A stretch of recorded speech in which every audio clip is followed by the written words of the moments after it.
अरे कोठावा पर से लैटावा बरतो भूख भूख रे छोड़ा गेनरवा में यही गेनरवा उड़ के लुक लुक रे छोड़ा। अरे कोठावा पर से लैटावा बरतो भूख भूख रे छोड़ा गेनरवा में यही गेनरवा उड़ के लुक लुक रे छोड़ा।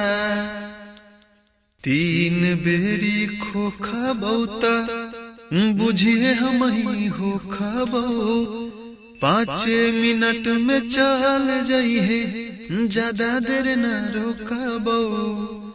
तीन बेरी खोखा बहुता बुझिए हम ही हो खबो 5 मिनट में चल जाइए ज्यादा देर न रोकबो।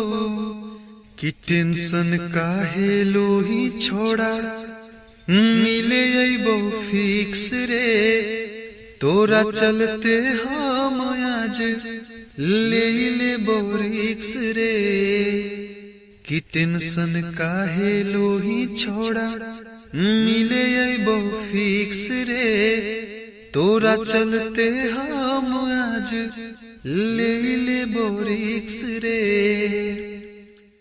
करी हो न छोड़ी ले टगे करबो हम तोर बेटगे फेल न करी हा डेटगे करे हा भेटगे।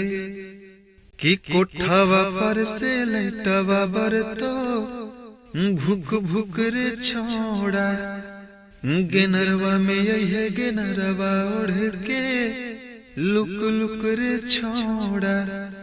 कि कोठावा पर से लैटावा बरतो भूख भूख रे छोड़ा गेनरवा में यही गेनरवा उड़ के लुक लुक रे छोड़ा।